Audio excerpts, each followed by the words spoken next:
एक नागिन के 2 अंडे थे, लेकिन जब वो बाहर गई तब आसमान से एक जादुई अंडा उन दो अंडों के पास गिरा। नागिन जब वापस आई तब उसे नया अंडा दिखने के कारण उसको तोड़ने का मन किया।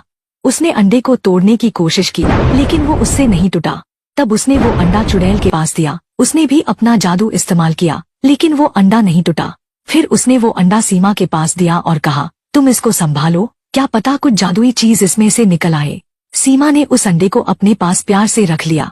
कुछ ही दिनों बाद उसमें से एक मछली बाहर आई। सीमा ने मछली को बर्तन में रखा, लेकिन अगले ही दिन उस मछली का आकार बढ़ गया।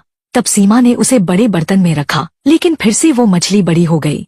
तब सीमा ने मछली को कुएं में डाला, लेकिन वो तो उस कुएं में भी नहीं समा रही थी। तभी सीमा ने देखा कि बहुत जोर जोर की बारिश हो रही है और उस बारिश के कारण गांव में हर जगह बाढ़ आ गई है। सीमा को कुछ समझ नहीं आ रहा था कि आखिर हो क्या रहा है।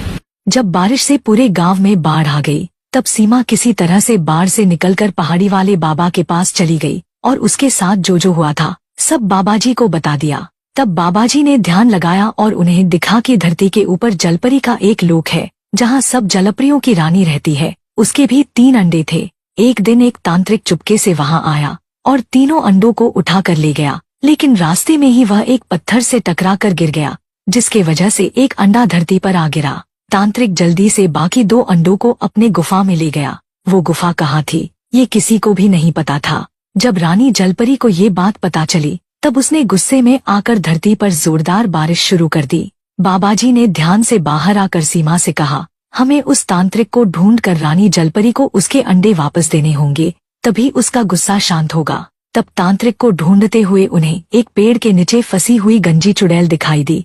गंजी चुड़ैल को पेड़ के नीचे फंसा हुआ देख बाबाजी ने उससे पूछा कि तुम यहाँ कैसे फंस गई। तब चुड़ैल ने कहा, मैं चुड़ैल हूँ ही नहीं, और मुझे ये भी पता है कि आप तांत्रिक को खोज रही हैं। असल में मैं एक जलपरी हूँ और रानी जलपरी पद्मा की बहन भी। जब पद्मा के 3 अंडों को तांत्रिक उठाकर ले गया तब पद्मा ने उन्हें ढूंढने का काम मुझे सौंप दिया। ये काम बहुत मुश्किल था। तांत्रिक की गुफा को ढूंढते हुए मेरा 1 महीना बीत गया, पर गुफा नहीं मिली। लेकिन एक दिन मुझे एक ऐसी गुफा मिली जिसके अंदर से धुआं आ रहा था। वहां जाने पर मुझे तांत्रिक की आवाज सुनाई दी, बस 1 महीना और फिर मुझे सारी शैतानी शक्तियाँ मिल जाएंगी।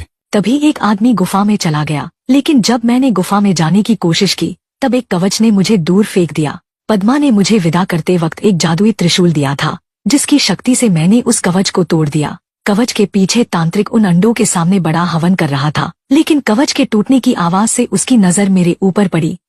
तांत्रिक की गुफा का कवच टूटते ही तांत्रिक गुफा के बाहर आ गया और अपनी जादुई शक्तियों से उड़ने लगा। उड़ते उड़ते ही तांत्रिक ने जलपरी पर जादू का हमला किया। जलपरी ने अपने त्रिशूल को आगे किया, जिससे जादुई शक्ति नष्ट हो गई। तब तांत्रिक ने बहुत से जादुई अस्त्रों को जलपरी के ओर फेंका। तब जलपरी ने दिव्य कवच का इस्तेमाल करके अपने आप को बचा लिया। तब तांत्रिक गायब होकर अचानक से जलपरी के सामने आ गया और उसकी सारी शक्तियां उससे छीन ली। फिर तांत्रिक ने जलपरी पर जादू से वार किया, जिससे जलपरी बहुत दूर जा गिरी। तांत्रिक तुरंत वहां उड़ते हुए आ गया और एक पेड़ को जलपरी पर गिरा दिया। उसके बाद उसने जलपरी को अपने जादू से गंजी चुड़ैल बना दिया। फिर तांत्रिक हंसते हुए कहने लगा, एक चुड़ैल की मदद कोई क्यों ही करेगा भला, और वहां से चला गया। ये सारी बात चुड़ैल बनी जलपरी ने बाबाजी को बता दी। तब बाबाजी ने जादू से पेड़ को वहां से हटा दिया और कहा, हमें उस तांत्रिक की गुफा तक ले चलो। चुड़ैल बाबाजी और सीमा को तांत्रिक के गुफा के पास ले आई। आगे देखने के लिए पार्ट 5 कमेंट करें।